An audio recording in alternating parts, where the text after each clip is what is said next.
하나님의 말씀 야고보서 5장 1절부터 보시죠. 야고보서 5장 1절입니다. 들으라 부한 자들아, 너희에게 임할 고생으로 말미암아 울고 통곡하라. 너희 재물은 썩었고 너희 옷은 좀 먹었으며 너희 금과 은은 녹이 슬었으니 이 녹이 너희에게 증거가 되며 불같이 너희 살을 먹으리라. 너희가 말세에 재물을 쌓았도다. 보라, 너희 밭에서 추수한 품꾼에게 주지 아니한 삭시 소리 지르며 그 추수한 자의 우는 소리가 망군의 주의 귀에 들렸느니라. 너희가 땅에서 사치하고 방종하여 살육의 날에 너희 마음을 살찌게 하였도다. 너희는 의인을 정죄하고 죽였으나 그는 너희에게 대항하지 아니하였느니라. 자, 우리는 이제 야고보서 마지막에 도착을 했습니다. 그런데 오늘 5장 1절서부터 좀 소개되어지는 6절까지의 그 내용이 부한 자들에게 가난한 자를 압제하고 불의함을 경계한 내용이 지금 소개가 되어지고 있는데, 그렇다고 한다면 우리가 자칫 이거를 오해하게 되면 우리 기독교인은 경제 활동을 하지 말란 말이냐, 뭐 이런 그 생각이 갖게 되어지기 딱 좋은 그런 그 구절입니다. 그러나 우리가 이제 그동안 강론을 들어갈 때마다 전제에 대해서 우리가 확인했다 했는데, 오늘도 또 하나의 전제가 필요한 것 같습니다. 이제 오늘 그 5장의 내용은 특별히 기록 연대를 중심으로 한 이런 그 전제가 필요할 것 같아요. 그래서 우리 주보에 그거를 제가 소개를 했다 해드렸는데, 주후 30년, 주후 30년에 성령이 오순절 성령이 강림을 갖다 했고, 그 다음에 32년에 스데반 집사가 순교를 당했습니다. 그리고 이제 이때로부터 예수를 믿는 사람들이 예루살렘으로부터 흩어지기 시작을 했다고 그랬어요. 이때로부터 이제 시작이 되어졌는데, 33년에 바울이 회심을 했다 합니다. 바울이 회심을 했다 해가지고 이때 예수 믿는 사람들을 잡으러 다녔던 그 바울이 담에색도 성에서 예수님을 만남으로 그의 인생이 바뀌게 되어지고 이방인의 사도가 되어지기까지 되어졌던 그런 것뿐입니다. 그 다음에 44년에 야고보가 순교를 당하고 또 우리 그 베드로가 투옥되는 사건이 있었어요. 그 다음에 47년서부터 49년까지 이때가 이제 바울의 1차 전도 여행이 시작이 되어졌고, 49년 1차 전도 여행이 마치고 돌아왔을 때 그 바울의 전했던 복음을 시비를 걸었던 유대인들에 의해 가지고 49년에 예루살렘 공의회가 이제 이루어졌습니다. 그런데 우리가 첫날 야고보서의 기록 연대를 이 야고보는 일찌감치 이제 순교를 당했기 때문에 아마 그 저자에서 제외가 되어졌어요. 그래서 약 45년서부터 49년 예루살렘 공의회에 대한 내용들이 소개되어지지 않은 걸로 보아서는 이때 약 사도 바울이 1차 전도 여행을 할 때 이때까지가 이 편지에 쓴 배경이 아닌가, 이렇게 보통 이제 사람들이 이해를 합니다. 그래서 45년경부터 49년여간에 이 야고보서가 기록이 되어졌다라고 하는 성경학자들이 이제 연구가 그렇게 되어져 있어요. 그러면 그거를 수용을 하는 입장에서 이제 우리가 이야기를 풀어가야 되겠죠. 왜냐하면 여기서 부한 자들아 라고 이야기했다 했을 때 그 부한 자라고 하는 것이 끊임없이 우리가 이제 확인했다 할 때 이렇게 해왔어요. 과거에 이들은 유대인으로 살았던 사람들입니다. 그러나 예수를 그리스도로 믿고 이들이 중생되어져서 성도가 되어지는 사람들이란 말이에요. 그래서 끊임없이 우리 야고보서 기자는 이쪽 꼴을 취하고 이쪽 꼴을 배격하라 라고 하는 내용을 지금 가지고 소개가 되어지는 거예요. 그래서 이렇게 나누는 것, 구별하다라고 하는 건 우리가 거룩이라고 이렇게 이야기한다 그랬어요. 거룩, 구별하다. 하나님이 좋아하시는 뜻은 취하고 하나님이 싫어하시는 뜻은 배격하고 하는 것이 하나님의 선한 뜻을 분별하는 이 선한 뜻을 분별하는 영적 예배의 시작이 된다고 그랬죠. 이 영적 예배라고 하는 그거는 하나님의 선하신 뜻, 선하시고 온전하시고 기뻐하신 뜻을 분별하는 것으로부터 영적 예배가 시작되어지기 때문에 끊임없이 지금 이 야고보는 흩어져 있는 12지파 유대인 출신들의 성도들에게 끊임없이 이걸 지금 소개했던 내용이다. 그러니까 그래서 부한자들아라고 하는 그 이야기는 이렇게 하나님의 거룩한 삶을 추구하는 것이 아니라 세속적인 그동안 유대인들이 추구했던 재물, 부 이런 것이 이제 유대인들이 추구했던 것들이거든요. 이거를 지금 취하는 자들아 그 이야기예요. 이 부한자들아라고 하는 것이 이 정상적인 성도로서의 어떤 경제 활동을 하는 사람들을 지칭하는 것이 아니라 이렇게 유대인들 출신답게 유대인답게 이 수존노와 답게 이렇게 세속적인 부에 취한 자들아 그런 그 이야기를 하는 겁니다. 네, 그런 자들에게 너에게 임할 고생으로 말미암아 울고 통곡하라. 지금 우리가 이게 45년서부터 약 49년여간의 편지를 쓴 거라고 그랬으니까 지금 이렇게 유대인 출신으로 육신을 가지고 살아가는 이 사람들은 사실은 주 70년이 가게 되어지게 되면 이제 예루살렘에 대환란이 임하게 되어지거든요. 전무후무한 그런 그 환란이 일어나는데 남은 세월이 한 20년밖에 안 남았어요. 그러나 아주 초근시인 이 인간들은 잠시 뒤게 안 보이니까 그래가지고 현재 있는 조건, 환경, 데이터 이거에 의해 가지고 모든 일생에 대한 향방을 지금 결정을 짓는 겁니다. 그러니까 아니 단 그 다음날 무슨 일이 일어날지도 모르는데 이쪽에 이 세속적인 것에 온통 모든 중심을 두고 살아가는 거야. 이 세속적 가치, 이거를 이게 자기가 살아가는 어떤 삶의 이걸 가치라고 여기고 살아가는 사람들이니까 이런 자들에게 지금 주 70년 가게 되면 예루살렘이 박살이 나고 예수 믿는 사람들은 점점 무덤 속에 들어가 가지고 다른 사람들의 환란으로 피할 수 있는 방법은 무덤 속에 들어가는 방법밖에 없는 거예요 지금. 근데 당장은 그래도 뭐 예수 믿는다고 하는 걸로 박해가 되어졌고 그리고 흩어져 있지만 살아가는 그 지역마다 사람들의 입장을 보게 되면 살만한 거예요. 뭐 이 정도 환란이라고 한다면 예수 믿고 살아가는데 큰 불편은 없겠다 라고 하면서 끊임없이 이쪽에다 이제 관심을 두고 있으니까 너희들이 임할 그 고생으로 말미암아 울고 통곡을 갖다 해라. 네, 우리 예수님은 살아계셨을 때 이미 성전을 보고 우셨잖아요. 이 성전이 헐어질 거를 갖다 보시고 우셨어요 예수님께서는.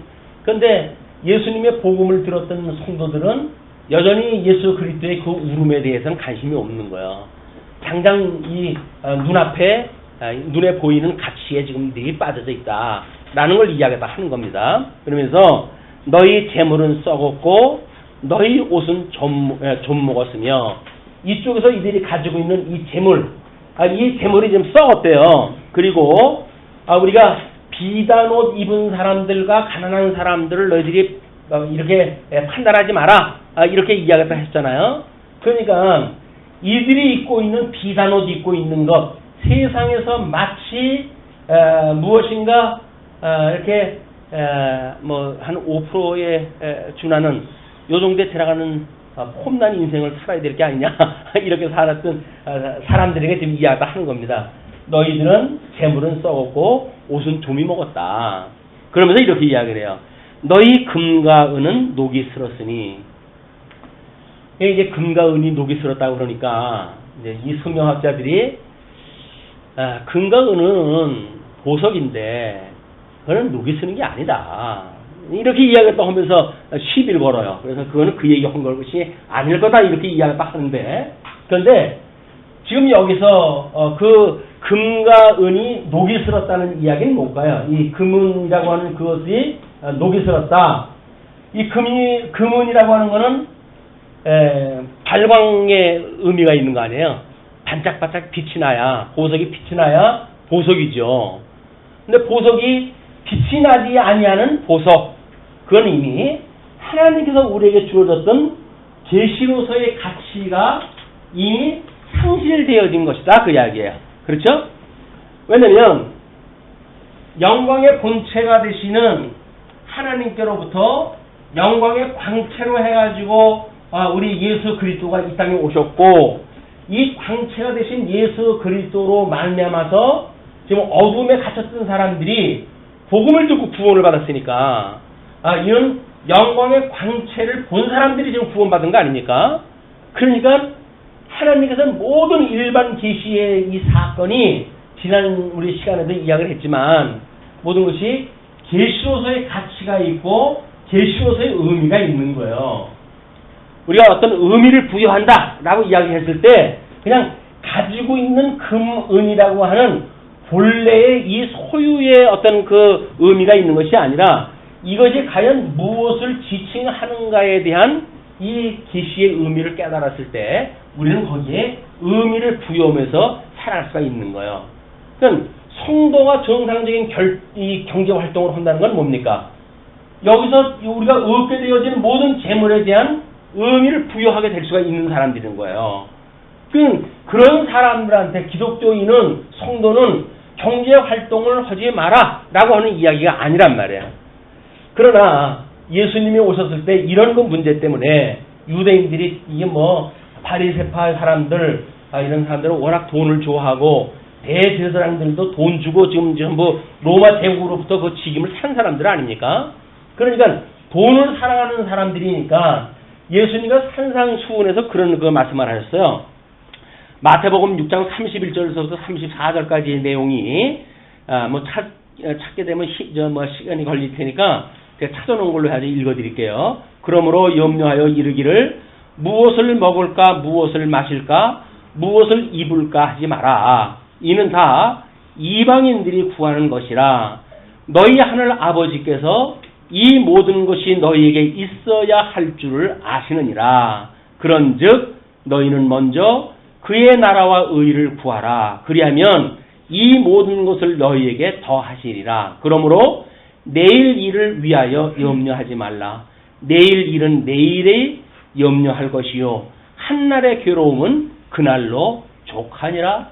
이 주님이 오셔가지고 이제 복음을 증거하실 때 말씀하셨던 내용이에요.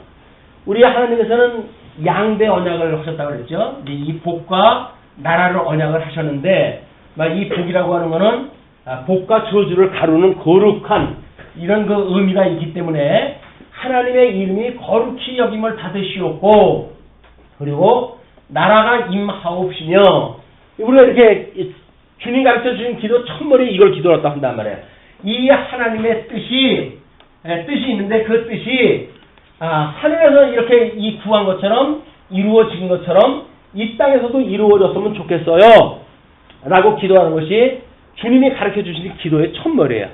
하늘에 계신 우리 아버지여, 이름이 거룩히 여김을 받으시옵고 나라가 임하옵시고, 이것이 이미 하늘에서 완성이 됐어요. 그렇기 때문에 하나님의 뜻이 하늘에서 이루어진 것 같이 이것이 땅에서도 이루어지다 라고 우리가 기도를 한 거란 말이에요. 그러면 주님의 뜻이 이 땅에서 이루어지는 것은 지금 이 거룩하신 하나님의 이름이 선포가 되어지겠죠. 그리고 하나님 나라가 임하겠죠. 그런데 이쪽에 주님의 몸된 교회, 이것이 하나님의 나라의 백성들로 지금 살아가게 되어지는데, 이걸 기업으로 입고 살아가게 되어지는 사람들이 하나님의 이름이 거룩히 여김을 받는다는 이야기는 뭡니까? 절대 이 하나님의 주권에 의해 가지고 하나님께서 이거 갈라가신다는 이야기예요. 그러니까 이 땅에 있는 거는 하나님께서 어떻게 해가신다? 이것도 거룩하신 하나님의 절대 주권 아에 있다 그 이야기예요. 그러니까는 너희들이 무엇을 여기서 먹을까 마실까 입을까 이런 거 가지고 염려하지 마라. 너희들은 그의 의와 나라를 구하게 되어지게 되면 그 이외에 필요한 것들 내가 너희들한테 다 줄게. 그 이야기예요. 근데 이 말이 믿어지질 않잖아요. 내일 무엇을 먹을까 마실까 입을까 염려하지 말라 그러는데 우리들이 살아가는 이 현대 특히 지금 대한민국의 현 시점 경제의 이 어떤 아주 이 전체적으로 지금 이 난국에 지금 처해져 있고 있는 입장인데 이때 우리가 무엇을 먹을까 마실까 입을까 염려 않고 살아갈 수가 있을까요? 그건 이제 우리의 믿음의 정도예요. 믿음에 따라서 달라진단 말이에요. 근데 하나님께서 우리가 정말 이 영원하신 하나님 나라가 다 이루어진 걸로 믿는 믿음을 주셨어요. 아, 하나님의 영원한 이미 나라와 그 의를 이루셨어. 이제는 그것이 이 땅에서 우리를 시간 세계를 통해서 보여주시는 것뿐이야. 우리는 이미 하나님의 성도로 영생을 얻었고 예수 그리스도로 말미암아 영원한 하나님 나라에서 이루어진 걸 소망으로 바라보고 살아가는 성도들이니까 이 땅에서 살아가는 성도들은 믿음으로 우리가 살아가는 거 아닙니까? 믿음으로 살아가는 것이기 때문에 우리가 가지고 있는 재물이라든지 금은 보화라든지 하는 것이 어떤 소유의 목적이 있는 것이 아니라 영생을 얻은 성도로서 하나님께서 영원한 존재하여 계신 하나님께로부터 함께 있는 성도로서의 가치가 있기 때문에 이 존재에 우리라는 의미가 있지 가지고 있는 소유의 의미가 있는 게 아니란 말이에요. 이걸 놓치게 되면 존재냐 소유냐 이건 뭐 이제 우리 대학교 들어갈 때에 논술고사에 가끔 나오는 그런 거 주제입니다. 존재냐 소유냐 그 의미를 갖다 기술하라 뭐 이런 걸로 해가지고 나오거든요. 그럼 이제 이걸 학원 가가지고 배워야 되는 거예요. 그냥 이거 학원에서 가르쳐주는 논술 방법에 의해서 이걸 일단 이해를 해야 되는데, 그런데 성경에서 말하고 있는 존재냐 소유냐라고 하는 그 이야기는 논술고사에서 설명되지 않는 부분이에요. 우리가 어떻게 하나님이 영원하신 하나님이 우리를 구원해가지고 예수 그리스도와 한 몸이 이루어졌기 때문에 우리는 이 세상이 다 불타 없어진다 할지라도 우리는 영원히 존재하는 성도야 라고 하는 믿음을 가지고 살아가는 게 성도의 이게 확신이란 말이야. 나는 이미 영생을 얻었어. 나는 이 죽음으로부터 생명으로 옮겨졌어.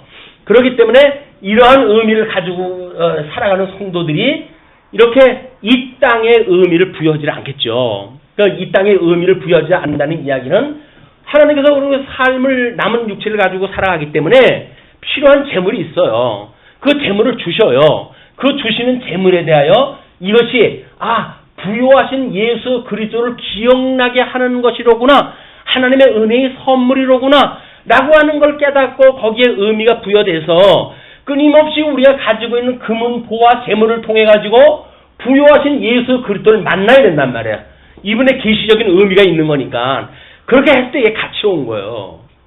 그러니까 주님의 몸된 교회의 성도들이 함께 모여서 예수 그리스도에 대한 그 복음, 그 나라와 의를 구하고 살아가는 성도들의 교제가 결국은 어떻게 살아갈 것인가 라고 하는 것이 경제 활동을 통해서 이게 소개가 되어지는 거 아닙니까? 그럼 연보라고 하는 걸 통해서 이게 이루어질 거란 말이에요. 연보를 통해 가지고 하나님께서 이거 절대 주권으로 주신 거니까 유효한 자가 있어요. 또 빈곤한 자가 있어요. 그것도 은사예요. 가난한 거 아무나 가난하지 못합니다. 하나님과 강제로 돈 주면 가난할 수가 없어요. 아니 뭐 일부러 이거 손해볼까봐 팔아버리게 되면 그게 뛰어가지고 돈이 돼버리고 이렇게 해가지고 버리는 대로 돈이 돼버리네. 이런 사람이 있어요. 그냥 아무 데서 넘어지면 돈바닥에 넘어져. 그 사람은 지금 눈에 보이는 게 전부 돈으로 보여. 그냥 다 그냥 뭐 하는 사람마다 이 번창을 갖다 해요. 근데 어떤 사람은 꼭두 새벽서부터 일어나가지고 밤 12시까지 일을 갖다 하더라도 하는 것마다 망해. 안 되는 사람은 안 되는 거예요. 그게 하나님의 은혜의 선물이니까요. 그걸 깨달아야 만사가 하나님의 절대 주권에 의해서 이것이 되어지는 거로군요. 해야 저 절대 주권자이신 예수 그리스도를 하나님을 우리가 믿고 살지. 내 마음 먹은 대로 될 수 있다고 생각이 들게 되면 굳이 뭐 예수 믿고 살 거 뭐 있어요. 그냥 살면 되는 거지. 예수 믿는다는 거는 영적인 구원에 대한 문제만 국한되어 있는 게 아니잖아요. 우리가 지금 이렇게 너희들이 여러 시험을 받았을 때, 이 여러 시험을 받는다고 하는 전방위 시험이라고 그러지 않았어요? 그래서 우리가 사회적인 영역, 경제적인 영역, 정치적인 영역, 이 영역 속에 지금 시험을 당하고 있는 거니까, 이렇게 경제적인 영역 속에 이런 재물이라든지 이런 거 문제로 해가지고 시험에 드는 거예요, 지금. 이 사람들은 지금 부한자들아라고 하는 사람들은 뭐예요? 이것이 많기 때문에 시험에 든 거라고요. 우리 시험에 드는 것이 있는 돈이 없어져야 시험에 든다고 생각이 들잖아요. 아니라니까요. 없던 사람이 배랑가 하나님이 돈 주시게 되면 시험 시작한 거예요. 그 시험으로 아이고 시험 12번 받아도 좋겠다 그런 시험은 그렇게 생각이 드십니까? 아니에요. 하나님의 시험은 많고 적은 것이 있는 것이 아니라 주제가 무엇이 있느냐에 따라 다를 뿐이에요. 건강 마찬가지요. 이 사회에서의 어떤 우리들의 건강 문제 마찬가지예요. 이제 이따 기도 문제가 나오지만 이 건강 문제 마찬가지입니다. 경제라고 하는 문제, 구약 성경에서 나오는 모든 경제 문제의 시험은 뭡니까? 기근으로 이루어져요. 하나님께서 잘 농사를 짓다가 비를 멈춰가지고 농사를 못 지게 하게 되면 가물어가지고 굶는 거예요. 돈이 있어도 뭐를 사 먹을 수가 없는데 안 되는 거예요 이게. 그리고 이 정치 문제는 전쟁을 통해 가지고 우리를 시험하다 하십니다. 구약 성경에 나타나 있는 세 가지의 하나님께서 착한 백성들에게 훈련시키시는 세 가지 요소예요 이게.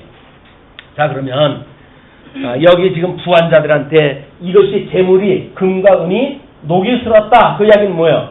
하나님께서 우리 계시로 그걸 보여줬던 계시의 의미가 이미 거쳐버렸다 그 이야기예요. 녹이 슬었으니까 광채가 나질 않아요. 그 광채는 빛 대신 예수 그리스도를 드러나게 하는 것인데 빛 대신 예수 그리스도가 드러나질 않고 그냥 땅속에 묻어놨다가 나중에 팔 때 뭐 근수 안 줄어드니까 땅속에 묻어놨다가 팔아도 되겠죠 이거는. 이건 소유로서 가치가 있는 것뿐이지 어떤 존재 영원한 그 하나님의 계시로서의 가치는 전혀 없는 것이다. 이걸 놓치게 되면 우리는 끊임없이 돈은 많으면 좋고 이렇게 이야기를 하는데 그렇지 않아요.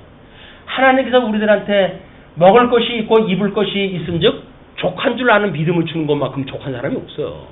족한데 어떻게 그걸로 족하다는데 하루 세 끼 먹고 사는 걸로 족하다는데 근데 뭐 그거면 족한 거 아니에요? 족하다고 하는 거는 하나님의 절대 주권을 우리가 인정을 하고 저는 만족합니다라는 거 아니겠어요? 이 만족을 믿고 사는 것이 하나님의 절대 주권을 믿고 사는 성도들의 삶이다. 그런데 이제 복음을 들었지만 흩어진 가운데에 이 유대인들은 특별히 제일이 밝은 사람들 아닙니까? 지금도 우리 모든 기업들이 전부 여기에 지금 매달려져 있어요. 세계의 곡물 시장, 이 유류 시장, 통신 시장, 한 몇 대의 그 대기업들이 전부 유대인들의 소유로 이게 다 소유가 세계 경제라고 하는 건 지금 유대인들이 쥐락펴락하는 겁니다. 우리나라가 왜 지금 경제가 어려울까요? 유대인들이 그걸 가지고 수요 조정을 해요 지금 눈에 보이지 않게. 우리들은 그걸 가지고 허리띠를 조르면 된다는 운동. 아무튼 우리들 가지고 이 조율을 하려고 그러는데 그건 안 돼요. 세계 경제에 의해 가지고 우리 영향을 받는 아주 우리는 군소국가예요. 작은 손바닥만한 나라라고요. 그 나라 사람들이 힘을 다한다고 뭐가 됩니까? 안 돼요. 아니 남북이 분리가 되는데 그것도 마음대로 안 되지 않습니까? 왜? 거대국의 그 이해관계에 따라 가지고 나름대로 지금 필요가 있잖아요 이게. 지금 G2라고 한다면 미국과 중국으로 지금 압축되어져 있는데 그러면 이 부분 중국이 뭔가 영향력을 미쳐가지고 어떤 힘에 이용을 다 하고 우리 대한민국은 미국제의 영향을 받는 거 아니겠어요? 육자회담이니 뭐니까 다 그 구도예요. 그런데 그 거대국에서 기침을 하게 되면 우리는 몸살을 알아요 경제가. 근데 우리 경제를 스스로 몸을 갖다 만들어간다? 불가능한 일이에요. 이게 경제가 어려울 때 우리가 하나님 앞에 기도할 일입니다. 기도할 일이에요. 시험에 들지 않도록 기도할 일이다. 왜? 훈이 주시는 분 앞에 우리가 기도를 하라고 했으니까 그 기도할 일이다. 그러면서 이제 그렇게 이야기를 하죠. 보라, 너희 밭에서 추수한 품꾼에게 주지 않은 삭시 소리 지르며 그 추수한 자의 우는 소리가 망군의 주의 귀에 들렸느니라. 우리 11조를 가장 많이 한 미국의 유명한 재벌이 있어요. 그분은 11조만을 계산하기 위해서 회사를 하나 둘 정도예요. 얼마나 돈이 세계에서 긁어들이는지 말도 못해요. 그걸 하나님의 10의 하나를 다 드린대요. 그 사람은 그래서 복을 받았대요, 또. 근데 그분이 그 돈을 버는 모습을 보게 되면 석유 산업에 손을 댄다고 한다면 제일 먼저 어떻게 하면 될까요? 그쪽의 모든 사람들 머슴을 삼아야 돼요. 그래서 모든 소유권을 자기가 가지고 있고 그 사람들은 싼 노동력을 가지고 그냥 그 석유 채취하는 아주 제일 말단 노동자로 전략될 수밖에 없어요. 그 땅이 원래 누구 땅인데요? 그 사람들이 살던 땅이에요. 근데 그게 자본이 들어가가지고 모든 자본에 의해 가지고 그 사람들을 장악을 하고 그래가지고 그 사람들한테는 내가 너희들한테 돈 줄게 라고 해가지고 뭐 있는 땅 전부 사들이고 이 사람들은 소유할 게 아무것도 없잖아요. 가지고 있는 건 몸뚱이밖에 없으니까 그러면 우리가 기름 채취하는데 일해. 그럼 내가 먹고 살 만큼은 줄게 라고 해서 노동자로 전락이 되어져 버리는 거예요. 그래가지고 무지무지하게 돈을 긁어갔어요. 그걸 또 하나님 앞에 10의 하나를 계산을 하다 철두철미하게 해가지고 인류 이 재무사들이 할 거 아니겠어요? 뭐 그 돈을 갖다 계산했다 했으니 조금이라도 더 가게 되면 하나님 앞에 율법을 어기는 거 아니에요? 지금 11조만 허라는데 만약에 10의 20분의 1이 갔다 그렇게 되면 얼마 12조가 아니라 10의 2조가 갔다라고 하게 되면 하나님이 왜 10의 하나만 바쳐라는데 10의 둘을 바쳤어? 라고 혼날까봐 아주 계산을 철두철미하게 해가지고 그게 하나님 영광을 위한 거라고요? 하나님 영광을 위해서 하는 일일까요? 아닌 거예요. 지 배를 위해서 그렇게 하는 거예요. 누구의 이름으로? 예수의 이름으로 11조를 갖다 그렇게 낸다고요. 근데 사람들은 11조만 가지면 뭐가 되어진다고 생각이 드니까 성도들한테 11조를 이야기해가지고 어떻게든지 교회로 돈을 끌고 들어오려고. 지금 성경에서는 끊임없이 경계를 시키잖아요. 안 된다, 너 조심해라, 조심해라. 너희들 주제넘게 돈 생기게 되면 너희들이 힘들어져. 이 시험이 시작되는 거야. 이 교회에 돈이 쌓이게 되면 그 교회는 얼마 가지 않아도 시험 들어요. 그럴 수밖에 없어요. 왜? 눈먼 돈 같거든요. 어떤 신문에, 기독교 신문에 그런 얘기가 나왔더라고요. 두 장로의 모습을 소개했다 했는데, 그 교회가 어떻게 이제 돈을 좀 많이 이렇게 연보를 갖다 해가지고 건물을 갖다 하나 샀대네요. 근데 그 아래층에 이제 다른 세를 주고 위에 이제 교회가 쓰고 하다가 보니까 아래층을 관리를 갖다 해야 될 거 아니겠어요? 그 관리를 하기 위해서 이제 관리 사무실을 두고 거기에 이렇게 아주 정말 제일 천한 일을 갖다 하는 사람일지도 몰라요. 그냥 24시간 거기 있으면서 근무를 갖다 해야 되는 그런 그 분이 있었는데 그분이 하루는 울면서 어떤 장로님을 찾아왔대요. 내가 이 말은 참 안 하려고 그랬었는데 이건 해야 되겠기에 할 수 없이 합니다. 아무개 장로가 나한테 때만 되면 돈을 갖다가 이걸 뜯어가는데 이 장로가 할 일입니까 이게? 라고 이야기를 하다 들었어요. 어떤 장로님이. 그 장로님한테 이야기했을 적에 그 장로님은 나름대로 돌아보고 이런 여러 가지 아마 교회를 사랑하는 많은 일들을 했을 거예요. 그냥 그 사람 눈에도 저 사람은 그 사람하고 다르네 라는 판단이 들었으니까 그 사람한테 이실직고를 했겠죠. 이런 그냥 억울한 일을 갖다 주장할 때 했어요. 그 목사님이 그 장로님이 이제 고민이 된 거예요. 그 장로님하고 다 같은 교회 장로들인데 이거 친근한 그런 그 장로인데 그분에 의해 가지고 지금 이 일이 만들어졌다고 하는데 이거를 장로를 믿어야 되는가 그 사람의 말을 믿어야 되는가 고민이 생긴 거야. 할 수 없이 고민하다가 이제 당에서 이야기를 꺼내가지고 아마 이야기가 됐던가 봐요. 그랬더니 돈 뜯어갔다고 하는 장로님이 서서히 시퍼래가지고 장로를 갖다가 음해하고 지금 그런다고 해가지고 그래가지고 그냥 큰 사단이 났어요. 이제 사단이 나는데 어떻게 해가지고 나중에 3자 대면까지 시키겠다 그러면 그분 장로님이 그러더래요. 너 아니면 네가 책임질래? 이렇게 이야기를 하더래요.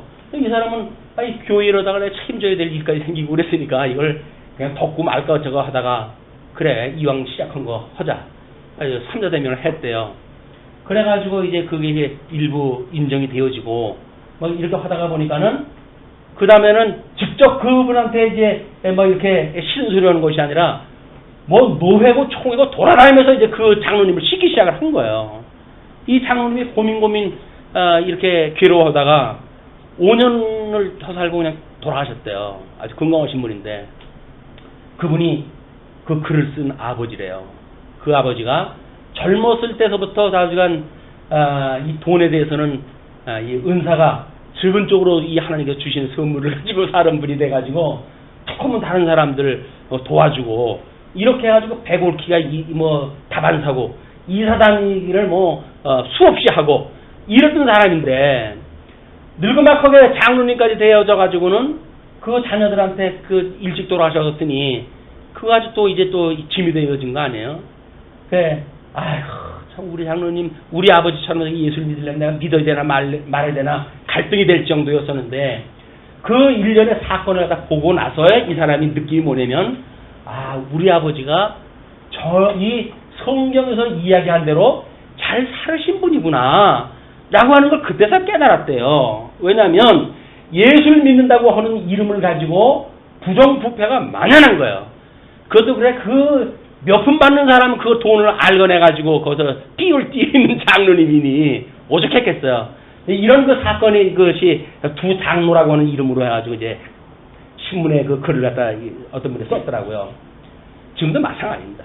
교회에 뭐 이 재정이라고 하는 것이 장로님들이 이걸 전부 하잖아요. 이건 집사님들이 해야 되는 거거든요. 근데 이 부동산이라든지 하는 거는 당에서 하도록 되어져 있어요, 이게. 그래서 장로님들 이 소관이거든.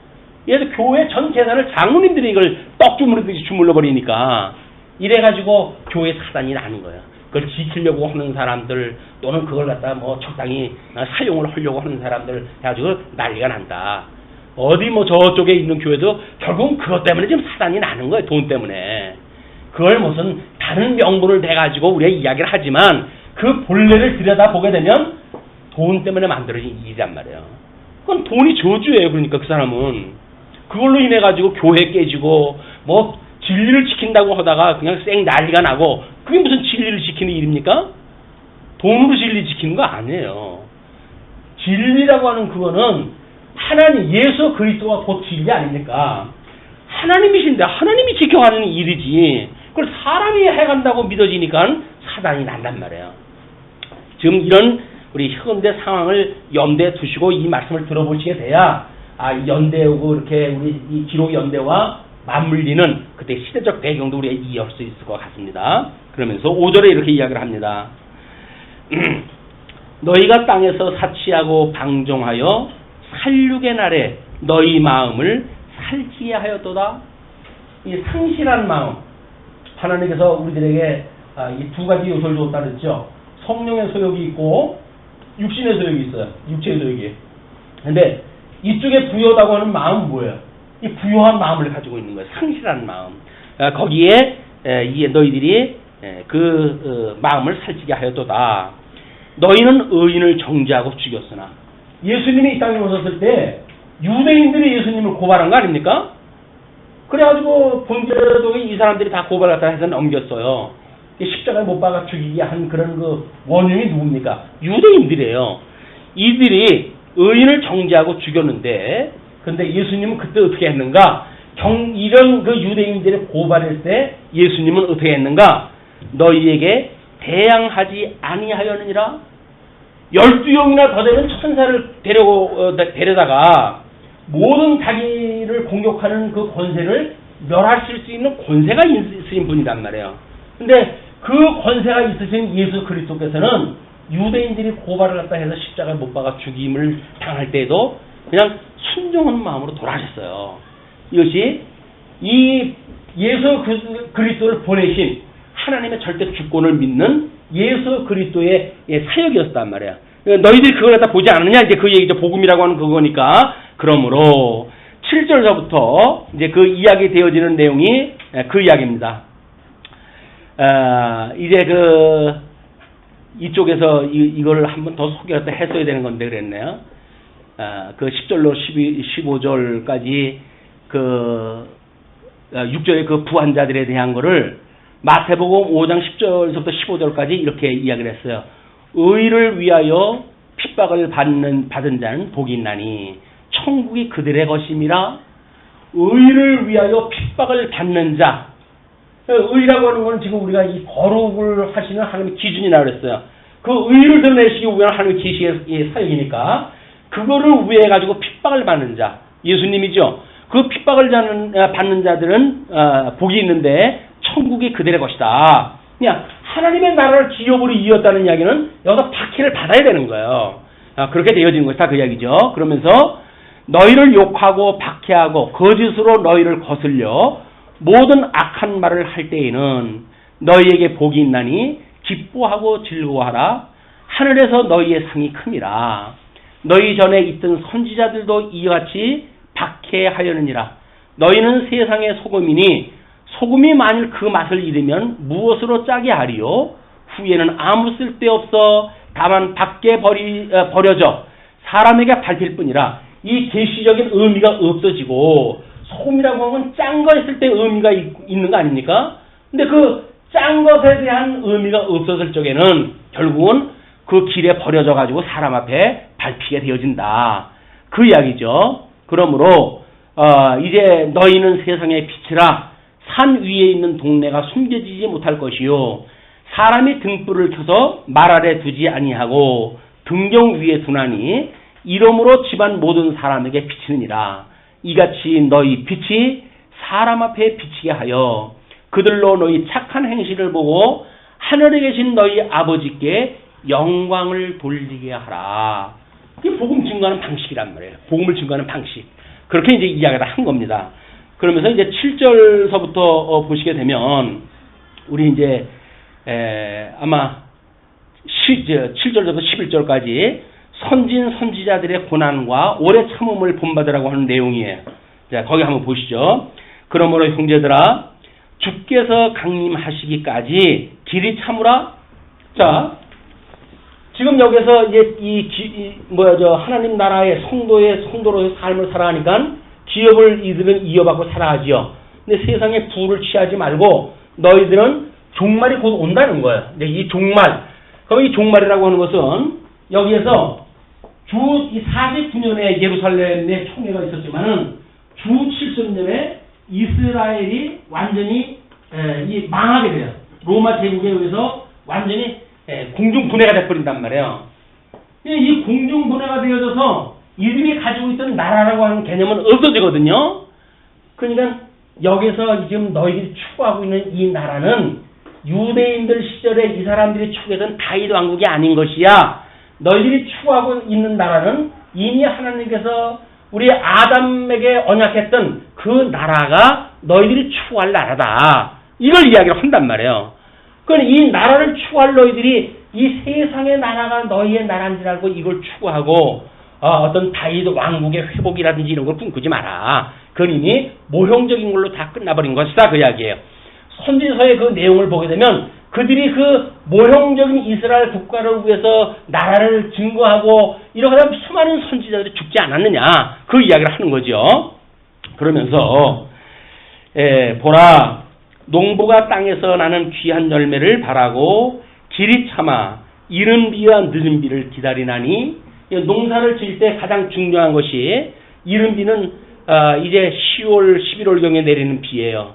그 다음에 늦은 비는 3, 4월경에 이제 내리는 비입니다. 추수기에. 얘는 이 씨앗을 뿌릴 때 한번 비가 내리고 그 다음에 추수기를 앞두고 이제 비가 한번 내려야 결실을 맺는 이제 그런 것이 되어지는데 맥추절이라고 하는 것이 5월달에 이제 주어지는 거 아닙니까? 5월달에 그냥 3, 4월경에 비가 한번 쭉 내려가지고 그 알알이 맺었던 그 곡식이 아주 30배, 60배, 100배의 결실을 맺도록 하는 것이 하나님의 섭리인데 그 이른 비와 늦은 비를 농부가 기다리고 있지를 않느냐. 귀한 열매를 바라고 길이 참아 이른 비와 늦은 비를 기다리나니 너희도 길이 참고 마음을 굳건하게 하라. 주의 강림이 가까우니라. 자, 이제 문제는 주의 강림이라고 하는 문제입니다. 우리 예수님의 그 사역을 보게 되면 지금 이 사건은 초림 되신 예수 그리스도 이분의 사건에 의해 가지고 언약되어졌고 이분이 승천을 갖다 하시고 내가 다시 올게 해가지고 재림을 약속을 하셨단 말이에요. 이 재림을 다시 온다는 이야기는 이건 역사적인 종말이라고 이렇게 이야기해요. 역사적 종말. 이건 역사적 종말은 지금 우리한테 아직 안 온 거 아니에요. 지금 이 역사적 종말은 아직 우리한테는 안 왔죠. 그런데 이 사람들한테 이야기할 때 예수님이 오실 날이 멀지 않았으니까 너희들은 지금 이 환난 날 이때를 오래 참으라는 거예요. 예수님의 재림이 멀지 않았다는 이야기예요. 이 이야기를 문자적으로 이해하신 분들은 어떤 오해가 있느냐면 이때의 초대교회 사람들은 예수님이 재림에 대한 이야기가 승천하셔가지고 얼마 안 있으면 그분이 오실 거라고 착각을 했을 거다. 이렇게 오해를 하는 거예요. 아니, 같은 성령께서 역사를 이 구약성경을 통해가지고 성취되어진 신약성경을 소개하는데 성령이 어떻게 예수님이 오실 날이 2000년이 지난 오늘도 안 하는데 이걸 며칠 안에서 온다고 이걸 이해가 했겠느냐 말이에요. 이건 아무리 봐도 그건 아니잖아요. 이거를 역사적인 종말이 아니라 개인적인 종말로 우리들이 확인을 갖다 해가야 돼요. 왜? 이 성경 전체 66권은 하나님의 말씀입니다. 그런데 그 하나님의 말씀을 우리가 믿음으로 수용하지 않으면 그 말씀의 운동력이 나타나질 않아요, 우리한테. 우리 히브리서의 내용을 공부할 때 주보에도 그 도면을 하나 소개를 갖다 해드렸죠. 도표 매지막에 히브리서의 그 성경 구절을 소개를 갖다 해드렸잖아요. 얘는 우리가 왜 하나님의 말씀을 듣고도 이렇게 하나님의 능력이 나타나질 않는가? 그 이야기는 믿음으로 화합하지 않았기 때문에 그런다 그 이야기예요. 그러니까 이렇게 역사적 종말이 있다고 하는 거를 개인이라고 하는 거는 70년, 80년 살다가 가는 인생 아닙니까? 그러니까 70년, 80년 살다가 가는 사람들은 역사적 종말을 볼 수가 없어요. 그러니까 개인적 종말을 맞이하는 사람들이 죽게 되면 이 사람들은 다 어디 가요? 아니, 우리 주님한테 가죠, 이 사람들은. 우리 주님이 하나님 보호자 우편에 계신데 이분한테 갈 거 아닙니까? 그냥 이분들은 개인적으로 해가지고 주님을 갖다 만나는 거예요. 이거를 주님이 오실 날이 멀지 않았다 그 이야기예요. 그러면 오늘 사는 사람들도 아직 역사적 종말이 안 왔어요. 그럼 역사적 종말이 될 때쯤 사는 사람들한테는 어떻게 될까요? 그거는 역사적 종말이 곧 자기의 개인적인 종말이 되겠죠. 그래서 성도들의 삶은 철저하게 종말적 삶을 살아야 되는 거예요. 오늘 저녁에라도 주님께서 나를 불러가시게 되면 나는 하나님 나라 가! 나는 믿음을 가지고 살아가야 된단 말이에요.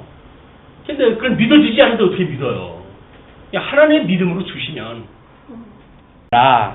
이렇게 이제 주의 강림에 가까우니까 종말적인 삶을 살아가는 성도들아 그 이야기죠. 이 종말적인 삶을 살아가는 성도들에게 뭘 갖다 이야기를 합니까? 거기서 나오는 이야기가 서로 원망하지 마라.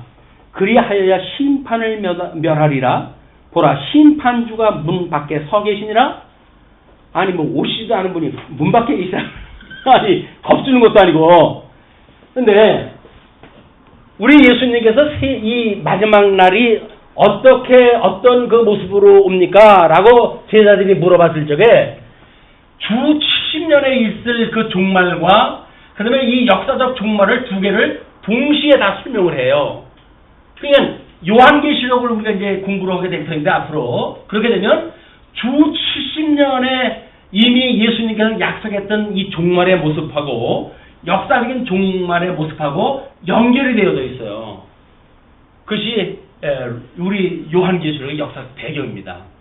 그렇기 때문에 어쩔 수 없이 복음서로 갔다가 사도행전 갔다가 그리고 이제 이쪽 요한계시록으로 가야 돼요. 그래야 역사적으로 이 순서를 이해하는데 좋습니다. 이게 이런 그 맥락으로 되어져 있기 때문에 그렇거든요. 이건 너희들이 서로 원망하지 마라. 그리하여 심판을 멸하리라. 우리 이제 주님이 재림하시는 이유는 뭐라 그랬어요? 심판을 하러 오신다 그러지 않았어요? 근데 너희들이 지금 주님이 문 밖에서 계시다고 그러니까 문 밖이 어디예요? 우리 육신 벗어버리고 가면 그 문 밖에 우리 주님이 계신 거예요. 거기가 개인의 심판 것이 이미 이루어진 거예요. 그게 우주적 종말로 해서 다 이게 완성이 되어지는 거죠. 시간 세계로 놓고 보니까 아니 그러면 여기서 구원받은 사람은 천국에 갔다가 나중에 백보자 심판했으면 다시 내려와가지고 우리가 백보자 심판 받나요? 이렇게 물어보는 분들이 계시잖아요. 그런데 이미 여기서 우리가 주님 앞에 갔다는 이야기는 뭐예요? 우주적 종말로 계시되어진 모든 것이 완성되어진 하나님 나라에서 이루어진 심판에 이미 우리는 통과되어진 사람들이란 말이에요. 그러니까 문 밖에 가게 되면 심판주가 있어요. 그러니까 주님이 너 뭐다 왔니? 제가 주님이 위에 가서 열심히 일하다 왔죠. 근데 왜 이 지푸책에 너 없어? 이 생명록에 왜 너 없어? 너 쓸데없는 일을 하다 왔구나. 이렇게 되어진단 말이에요.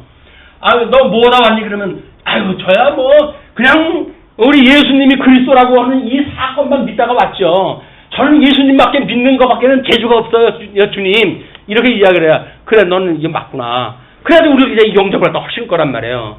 그런데 여기서 예수님을 위해 가지고 제가 뭘 했는지를 아십니까? 이것도 하고 저것도 하고 뭐 별의별 때를 다 하잖아요. 진리를 지키기 위해 가지고 제가 목숨도 아끼지 않았습니다. 이렇게 이야기를 하게 되면 근데 너 여기 생명록이 없는데 그냥 여기서 헛장사한 거예요, 그 사람은. 우리가 이 참 진주장사라고 한다면 우리 예수 그들 만나고 우리의 모든 소유를 파고 이걸 사야 되는데 이분의 진가를 모르니까 양다리 거치고 이쪽의 것에 뭐가 그래도 있지 않을까라고 이야기하는데 아니다. 우리 육신의 장막을 벗어버리고 주님 앞에 가는 날 바로 문 밖에 계세요, 주님께서. 그 주님이 우리한테 계속 우리 마음을 두드리잖아요. 아무개야, 내 문 밖에 너 있다. 나 영접을 준비됐냐? 그 영접을 딱 하게 되면 주님이 우리 안으로 들어오시잖아요. 또 우리가 함께 이제 거하게 되어진단 말이에요. 근데 만약에 그렇지는 않다고 한다면 심판이 임하게 되어진다. 원망하지 마라 그 이야기예요. 뭐 어쩌고 저쩌고 해도 뭐 열마디 필요가 없어요. 무조건 이유 불문하고 원망하지 마라. 형제들아. 그것도 서로 그 이야기예요. 그러면서 형제들아, 주의 이름으로 말한 선지자들을 고난과 오래 참음의 본으로 삼으라. 그걸 본으로 삼아라 그 이야기예요. 왜? 그 오래 그 선민국가가 창건되어졌지만 분국되어지고 그 다음에 바벨론의 포로가 되어지고 그래도 불구하고 그 가진 박해를 통해 가지고 인내하면서 뭘 갖다 이야기합니까? 주님께서 우리를 회복하실 거야 라고 하는 이야기를 했단 말이에요. 예, 환란이라고 하는 그 이야기는 뭡니까? 한마디로 환란이라고 하는 거는 예수 그리스도를 만나는 순간 모든 게 해결되어지는 거예요. 이 천방이 모든 거 예수 그들 만나는 순간 우리는 전부 해결되어지는 거예요. 네, 보라 인내하는 자를 우리가 복되다 하나니 너희가 욥의 인내를 들었고 욥의 인내라고 하는 건 뭐예요? 욥의 인내라고 하니까는 그 오래 참았던 그 욥, 승리했던 욥 이렇게 연상을 하십니까? 그럼 또 우리 욥을 오해한 거예요. 욥이라고 하는 인물은 생일을 갖다 저주할 정도로 하나님의 절대 주권을 불신했던 사람이에요. 동의하시죠? 우리 욥 공부했으니까. 그러니까 하나님과 책망을 듣잖아요. 내가 이 천지 만물을 지을 때 네 어디 있었는데? 라고 해가지고 책망을 하잖아요. 그런데 뭐 자기는 열심을 다 버려가지고 뭐 하나님 앞에 불의한 것이 없는 것처럼 쉬운 소리 하다가 환란을 당하니까 생일까지 저주를 갖다 하는 이런 실수를 갖다 하게 되어졌다. 그러나 하나님께서 그에게 다시 이 복음을 듣고 회복하게 되어질 때 무슨 신앙 고백을 했어요? 내가 이 주님의 말씀, 이 복음에 대하여 하나님에 대하여 주께 대하여 귀로만 들었었더니 이제는 눈으로 봅니다 라고 이야기하잖아요. 눈으로 보는 사람은 엎드리는 사람이 본다고요? 마음이 청결해 그게 보여요. 이제 회복되어졌단 말이에요. 주님께서 그의 마음을 청결케 해가지고 회복되어졌으니까 마음이 청결한 자는 하나님의 아들이라고 그러잖아요. 그 하나님 나라에 살 수 있는 거예요, 그 사람이. 그래서 회복되어 있는 사람이다. 그러니까 하나님께서 붙들어 줄 때까지 기다릴 수 있는 사람이 복 있는 사람이라는 거지. 욥이 특별한 것 인내에 출중해가지고 욥의 인내를 직접적인 표현하는 것이 아니다. 하나님께서 은사로 주어졌던 그런 인내를 지금 이야기하는 거예요. 인간의 인내를 이야기하는 것이 아니라 하나님께서 성령의 열매로 주어진 성령의 열매는 사랑과 희락과 화평과 오래 참음, 자비, 양선, 온유, 절제, 충성 이는 오래 참는 은사가 하나님께 주셔야 된단 말이에요. 하나님께 주신 은사로 말미암아 그가 오랫동안 하나님을 그래도 버리지 아니하고 붙들려 있었다. 그것이 견인의 교리인 거예요. 주님의 몸된 교회를 견인해가는 것, 주님께서 이 주님께서 주시는 믿음을 가지고 해가는 거지 성도들이 하는 열심 가지고 해가는 게 아니다. 그래가지고 뭐 열매가 그러면 없어도 된단 말이냐. 또 이야기하게 되면 이야기 길어지죠. 전 시간에 수없이 반복한 이야기입니다. 열매로 해서 나타난다 그 이야기죠. 보라 인내하는 자를 우리가 복되다 하나니 너희가 욥의 인내를 들었고 주께서 주신 결말을 보았거니와 주신 결말은 회복해가지고 그 예수님의 복음을 귀로만 들었던 그 욥이 눈으로 보게 되어지는 이런 그 상태까지 갔던 그 결말을 보았거니와 우리는 결말을 하면 어떤 생각이 나요? 아 우리 하나님 욥의 그 결말 2배 주셨어. 이거에 관심이 있어요. 2배. 우리 주님은 욥의 모든 걸 다 2배로 주셨어. 재물 다 2배로 주셨어. 고난만 받게 되면 우리는 충분히 보상받아. 이렇게 우리는 생각이 들잖아요. 그럼 이미 성경을 우리는 또 이제 빗나가게 이제 이해를 하는 거예요. 우리는 여기서 결말이 뭡니까? 하나님께서 그의 마음을 깨끗게 해서 끝까지 붙들어 주시고 그의 마음을 청결케 해가지고 주님의 그 나라를 직접 눈으로 보게 하시는 하늘의 문을 여시고 그의 그로 하여금 하나님 보좌 우편에 계신 예수 그들을 보게 하심으로 돌에 맞아 죽으면서도 그들을 축복하면서 죽을 수 있는 스데반 수사처럼 그렇게 해가시는 주님에 대한 이야기란 말이에요. 주님에 대한 이야기. 예, 그러면서 이제 12절로부터 10절부터 11절까지 뭐 의를 위하여 우리 마태복음 5장 10절 12절은 이제 아까 이제 소개를 갖다 했던 거니까 24장 44절로 47절 이 47절까지 말씀을 한번 볼까요? 여기서 이렇게 제가 뽑아놨는데 이러므로 너희도 준비하고 있으라 생각하지 않은 때에 인자가 오리라 충성되고 지혜 있는 종이 되어 주인에게 그 집사람들을 맡아 때를 따라 양식을 나눠줄 자가 누구냐.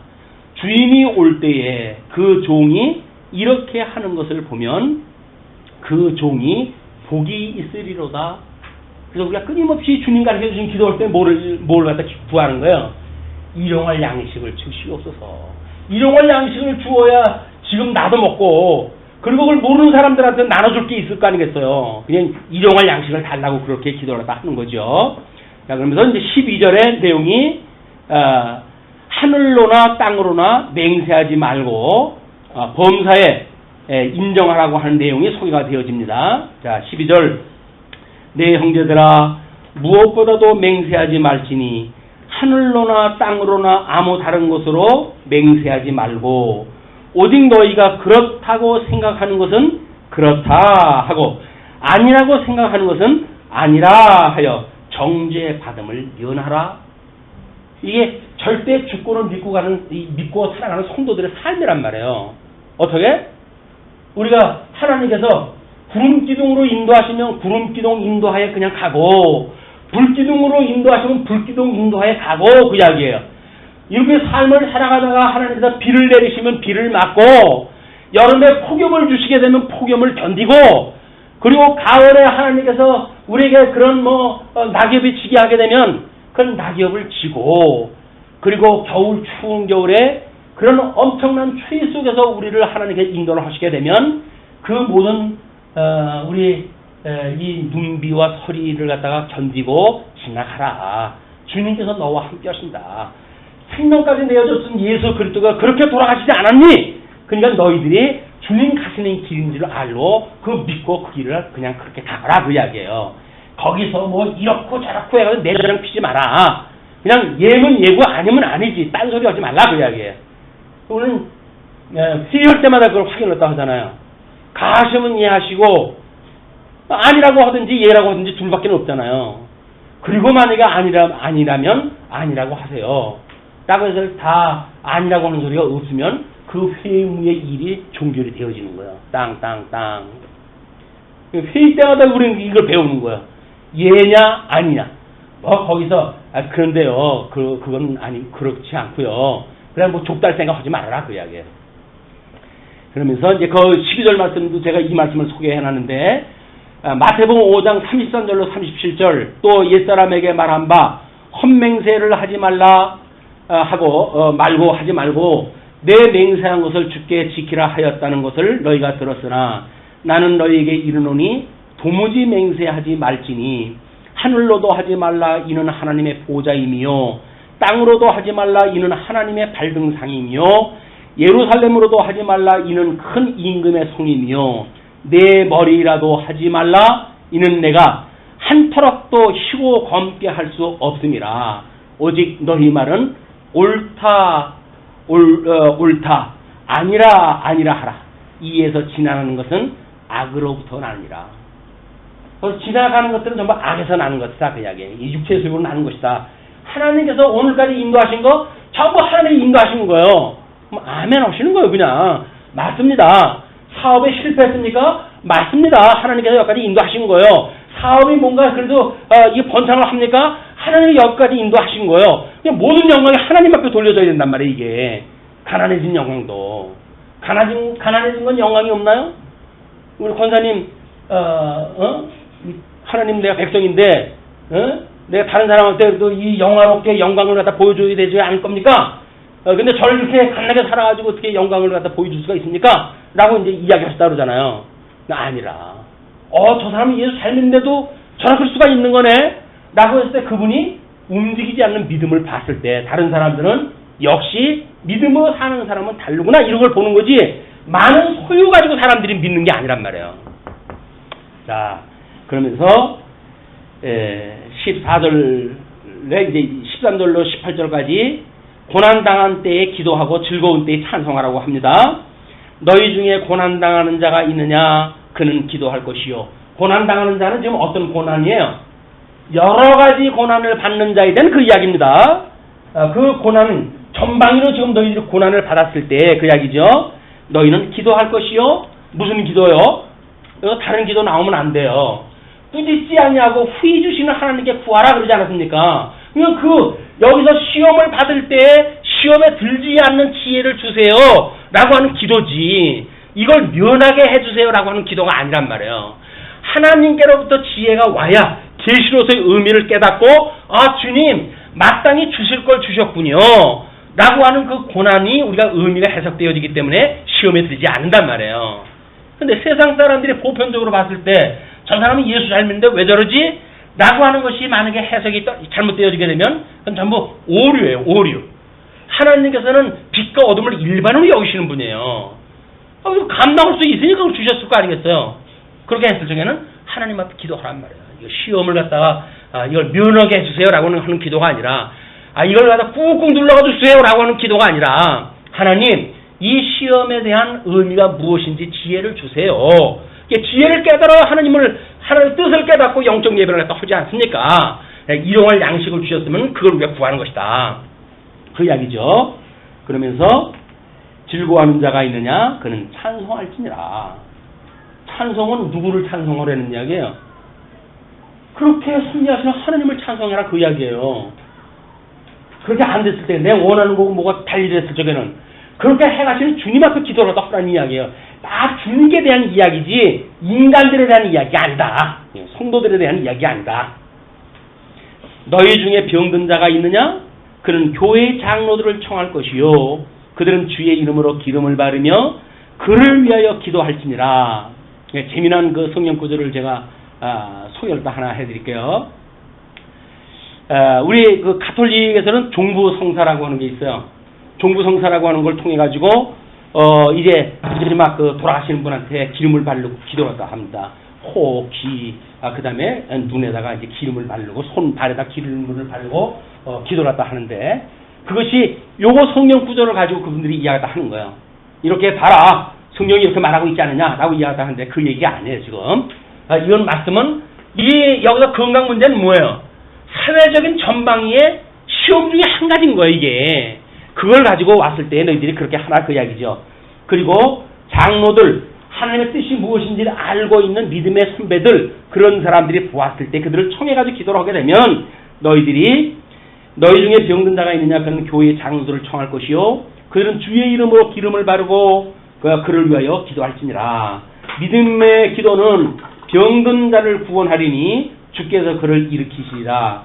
혹시 죄를 범하였을지라도 사하심을 받으리라. 원래 우리 이 질병이라고 하는 것은 아담의 불순종으로 말미암은 이 죄의 권세 아래 놓였다고 하는 증거들이에요.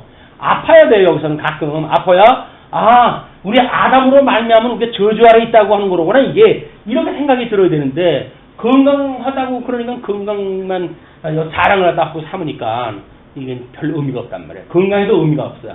건강하지 않다고 하더라도 우리 아담으로 인해서 우리가 죄 가운데 있는 거로구나. 그걸 깨닫고 끊임없이 우리 하나님의 의를 구하는 일이다. 그러므로 너희 죄를 서로 고백하며 병이 낫기를 위하여 서로 기도하라. 의인의 강구는 역사하는 힘이 큼이니라. 서로 피차가 이거 사회성이라고 하는 거니까 그렇게 하라는 이야기죠.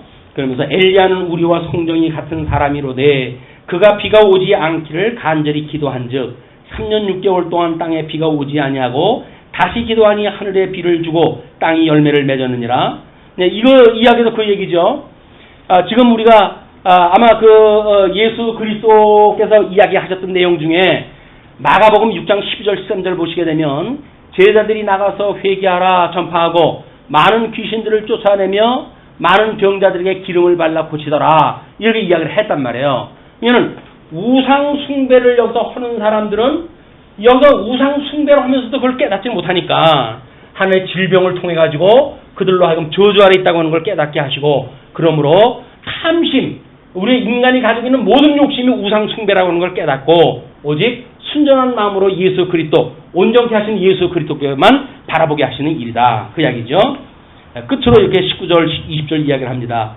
내 형제들아 너희 중에 미혹되어 진리를 떠난 자를 누가 돌아서게 하면 너희가 알 것은 죄인을 미혹된 길에서 돌아서게 하는 자가 그의 영혼을 사망에서 구원할 것이며 허다한 죄를 덮을 것임이라.